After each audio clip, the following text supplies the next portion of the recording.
Muslim musiman. Nggak enak denger ya. Tapi memang yang namanya musim itu nggak bisa dilarang.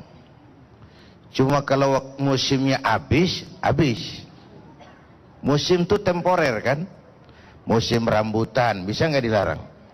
Nggak boleh musim rambutan. Ya terus keluar dia lagi musim. Musimnya habis. Susah nyari rambutan. Kenapa? Musimnya udah habis. Nah, sebagai agama, ketika seseorang ikrar menjadi muslim, dia masuk ke gerbang Islam, maka pertama dia harus menyatu kepribadiannya dengan Islam. Ana muslimun qabla kulli syai'. Sebelum berbuat apapun dia ingat Islamnya. Saya muslim sebelum apapun. Saya camat, tapi saya muslim. Saya menteri, tapi saya muslim. Saya jaksa, tapi saya muslim. Saya bankir, tapi saya muslim. Jangan dibalik. Saya muslim Pak, tapi kan saya jaksa. Terbalik urusannya dulu. Saya muslim Pak, tapi kan saya kan pejabat. Saya pejabat, tapi saya muslim. Pantas korupsi? Nggak pantas, saya nggak akan korupsi. Itu fadilahnya. Orang masuk Islam tuh nggak boleh separuh-separuh. Ya ayyuhalladzina amanu dkhulu fis-silmi kafah. Hai orang yang beriman, masuklah ke dalam Islam secara total, utuh, paripurna. Kalau Islam katamu, Islamlah rumah tanggamu, Islamlah cara kau berdagang, Islamlah cara kau berpakaian, Islamlah cara bertetangga. Jangan masuk Islam separuh-separuh. Islam itu menjadi rule of mind, menjadi state of thinking, menjadi kepribadian, menjadi warna dari kehidupannya, bukan sekadar sebuah status. Nah, kita memang lihat tuh gejala musiman, walaupun kita bersyukur sebagai sebuah starting point, baguslah itu. Dadakanlah artis pada berjilbab, televisi yang sari-sari kagak ada apa-apa, tiba-tiba buka tafsir. Lumayan lah itu, bagus sebagai starting point. Kan banyak kita ini terjebak pada rutinitas ritual. Ibadah kita kerjakan hanya untuk melaksanakan sebuah kewajiban. Sampai sejauh mana dia punya dampak dalam membentuk pribadi, kita jarang melakukan evaluasi.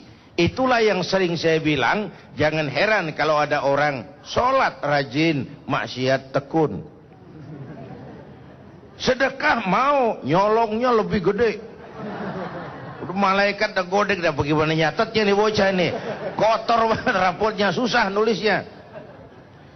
Ibadah tidak punya dampak dalam membentuk kepribadian. Oleh karena itu dituntut konsistensi, dituntut istiqamah di dalam kita berislam ini. Apalagi kita sudah kontrak.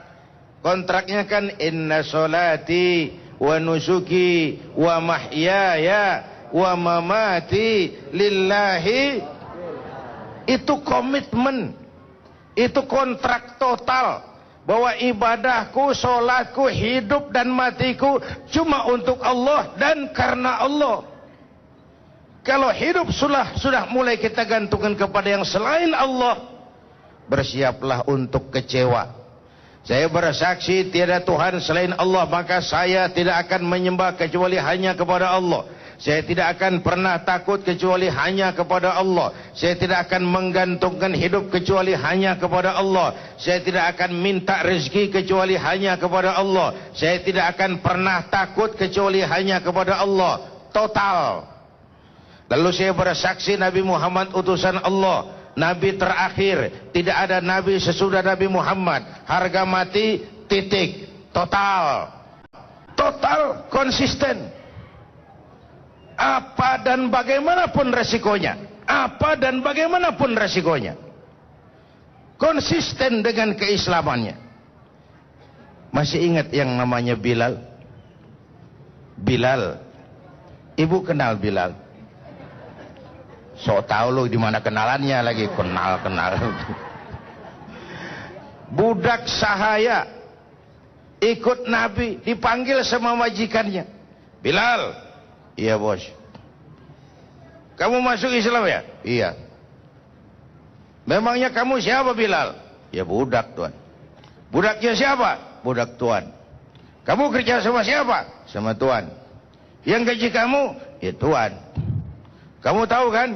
Kamu kerja sama saya, yang gaji saya. Kenapa kamu mau ikut Islam padahal saya belum kasih izin? Tuan, saya memang kerja sama tuan. Tuan yang gaji. Saya kan digajikan karena saya kerja, tuan. Itu kerja kewajiban saya, itu gaji hak saya. Kalau kewajiban udah saya jalankan, hak boleh saya terima dong tuan.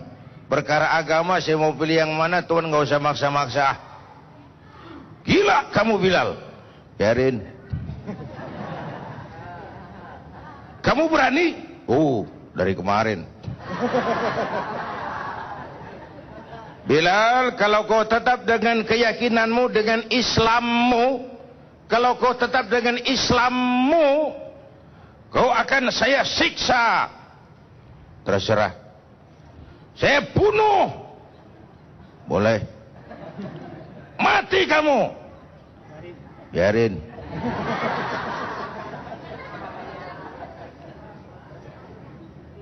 Disiksa Bilal. Coba lihat orang mau berislam yang utuh ini. Disiksa, dijepit dengan batu yang berat, dicemur di tengah gurun pasir yang terik, menghadap matahari.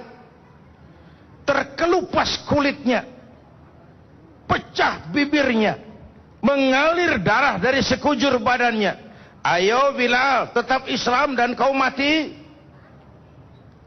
atau tinggalkan Muhammad, kembali ke agama lamamu. Dari bibir yang pecah, dari darah yang mengalir itu, cuma keluar ucapan Allahu Ahad, Allahu Ahad. Bilal, budak badannya, merdeka jiwanya. Maka namanya ditulis dengan tinta emas dalam sejarah. Kita sekarang merdeka badan kita, tapi budak mental kita. Maka sejarah nggak pernah mau nyatat kita. Memang lingkungan itu sangat besar pengaruhnya dalam ikut membentuk kepribadian seseorang. Yang dihadapi sehari-hari, yang dilihat sehari-hari, itu mewarnai kepribadiannya. Contoh, petugas kamar mayat biasanya jarang senyum. Contoh. Ini kan pengaruh lingkungan yang dihadapin tiap hari orang merengut saja. Dia nggak bisa senyum. Ya, petugas kamar mayat jarang senyum. Itu pengaruh lingkungan terhadap pembentukan pribadi. Nah, dalam kehidupan kita yang paling sangat luas pengaruhnya adalah peranan media, terutama media elektronik. Dalam hal ini televisi. Ini memang televisi kita ini kan perongkosannya mahal, Pak. Tidak semua orang bisa. Tapi bukan sekedar modal, pengaruh dan dampaknya sangat luas di tengah masyarakat itu. Ustadz-ustadz pada muncul, walaupun masing-masing lah misinya. Ada yang sekedar figuran. Tuh ustadz tuh kerjaannya nemenin orang dagang SMS. Ada. Ya alhamdulillah masih bisa muncul. Masih bisa muncul. Televisi-televisi kita tuh nyaris kapitalis. Urusannya cuman orang punya modal beli televisi. Misinya nyari untung pulang modal, pulang modal nyari untung pulang modal. Jangankan syiar Islam, penjaga kepribadian bangsa saja jarang yang mikir. Formatnya dibikin murni entertain. Satu kiai kumpul sama 4 pelawak. Tenggelam kiainya. Kiainya 1, pelawaknya 4. Saya lihat gitu tuh. Tapi sebagai umat Islam saya iri tuh. Natal siaran langsung dari Vatikan. Nyepi disiarkan secara nasional. Waisak disiarkan secara nasional. Tahun baru Hijriah nggak ada televisi yang genit. Ya. Iya, betul. Bapak Ibu hadirin yang saya hormati, konon lagi Isra Mi'raj, Maulid dan lain sebagainya membentuk kepribadian. Karena pengaruh lingkungan sangat besar. Tapi orang yang saya ceritain tadi, Bilal, lingkungannya, dia nggak terpengaruh. Habbab ibn al-Arat, Amr bin Yasir, nggak terpengaruh. Kenapa? Ada iman di hatinya. Kalau ada iman, jiwanya hidup. Kalau jiwanya hidup, kayak ikan. Ikan tuh kalau hidup, Bu, apa? Ikan kalau hidup, lihat di laut tuh. Ikan kalau hidup, biar 3 tahun berendam di air asin, nggak ikut jadi asin. Ikan tuh, ikan di laut, 3 tahun berendam di air asin, nggak ikut jadi asin. Kenapa? Dia hidup. Tapi begitu dia mati, ikan mati kan bagaimana keadaan? Digaremin, asin. Diasemin, namanya ikan mati. Orang kalau jauh dari iman, jiwanya mati. Kalau jiwanya mati, gampang diasam garemin lingkungan. Asal dekat sama ustadz, makalem. Dekat sama tukang mabok, tenggeng aja lagi. Gue mah bagaimana yang nyamper aja gue mah. Gampang diasam garemin oleh lingkungan. Nggak punya kepribadian, nggak punya karakter. Islam membangun karakter. Ana muslim qabla kulli syai'. Memang sulit mengatasi pengaruh lingkungan, maka kita jangan ikut musim, tapi harus bisa menciptakan musim. Jangan ikut pasar, kalau bisa mampu menciptakan pasar. Jangan ikutin musim, tapi menciptakan musim. Kita kan dominan umumnya ngikutin musim, nggak bisa ciptain pasar, ngikutin pasar. Emang lagi musim, nah itu alasan kita. Emang lagi musim, mau diapain? Kagak bisa dilarang. Bapak Ibu hadirin yang saya hormati, Islam menuntut kontinuitas dan konsistensi dengan segala resikonya. Jangan dikira kalau kita sudah menyatakan saya menjadi hamba Allah, lalu begitu saja ya Allah, saya ini hambamu. Kata Allah, iya ya, kamu hambaku ya. Enggak tuh, enggak. Begitu kita bilang, ya Allah, saya mau jadi hambamu yang paripurna, yang utuh. Saya pejabat, tapi saya hamba Allah. Saya pengusaha, tapi saya hamba Allah. Saya seniman, tapi saya hamba Allah. Saya bankir, tapi saya hamba Allah. Ketika kita ikrar mau jadi hamba Allah yang utuh, datanglah cobaan, ujian, godaan, rintangan. Enggak serta-merta, ya Allah, saya hambamu. Iya ya, kamu hambaku ya. Enggak tuh, enggak. Pastilah diuji, digojlok, digembleng, ditempa untuk menguji nilai kehambaan kita kepada Allah Subhanahu wa Ta'ala. Jadi ini pengaruh lingkungan. Saya nggak nyalain televisi. Kita kan banyak pilihan. Yang megang remote banyak pilihan. Iya. Ini sekarang hidup zaman banyak pilihan. Anak-anak saya dulu, saya kecil, dia di waktu ngaji diomelin sama guru, takutnya bukan main. Kenapa? Guru jarang. Sekarang anak kita ngaji diomelin sama guru, dinyengir. Diomelin, gue cari guru lain. Guru banyak banget.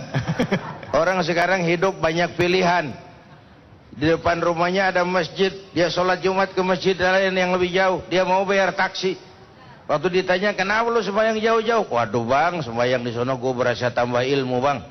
Khotbahnya cakep, imamnya fasih kayak sembahyang di Masjidil Haram rasanya. Ini di sini sembahyang khotbahnya bahasa Arab, khotibnya kagak ngerti, apalagi gua.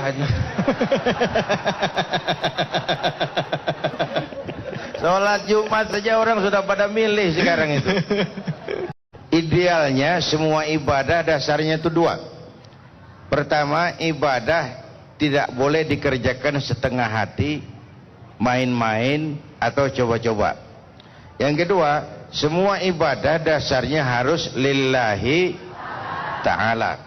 Tapi itu kan ideal. Untuk sampai ke sana orang perlu proses. Anak kita, Bu, ada yang udah sadar memang kalau diperintah orang tua wajib dikerjain. Ada anak kita yang begitu. Ada yang mikir juga, baru mau lancar kalau disuruh beli rokok asal ada kembaliannya. Ada kan anak kita yang begitu, ada kembaliannya nggak, Pak? Kita di hadapan Allah juga begitu. Ada yang memang sudah takut surga, takut neraka, kepengen surga. Ada, itu bagus. Ada yang udah nggak mikirin itu. Mau surga, mau neraka, soal nanti. Yang penting Allah ridho, yang penting Allah terima cinta kita. Itu tingkatan yang untuk sampai ke sana perlu proses. Sama juga dengan kita umumnya, kita ini beribadah karena mengharap surga, takut neraka. Itu bagus. Tapi kan kalau pertanyaannya lebih jauh, kalau nggak ada surga berhenti dong sembahyang.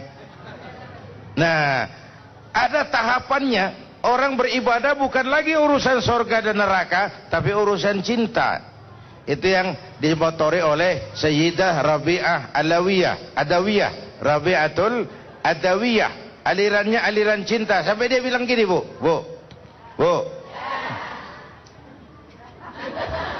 Rabi'atul Adawiyah bilang begini, Tuhan, kalau saya menyembahmu karena mengharapkan surgamu, jauhkan saya dari itu. Kalau saya meninggalkan maksiat karena takut nerakamu, campakkan saya ke neraka itu.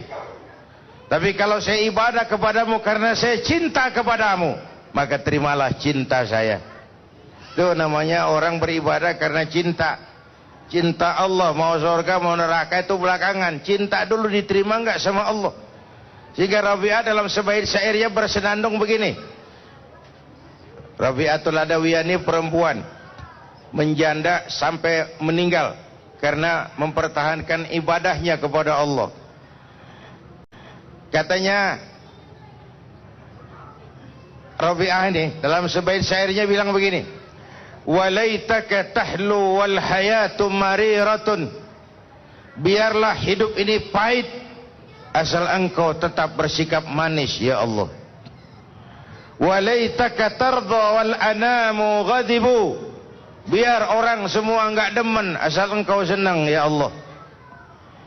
Idza kana minkal waddu fal kullu hayyin, kalau ada jalinan cinta kepadamu semua urusan gampang ya Allah.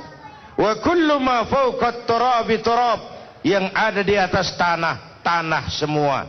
Oh, kalau udah sampai ke ini, yang ada di atas tanah tanah semua. Nih, tanah nih. Tanah lempung. Yang ada di atas tanah, tanah semua. Kekagumannya sudah pulang hanya kepada Allah Subhanahu wa ta'ala. Menangkal pengaruh-pengaruh negatif itu, pertama jadilah ikan hidup tadi. Iman harus hidup di sini. Kalau ikan sudah hidup, lepas dia di air laut yang asin, berendam di sana, nggak akan ikut jadi asin.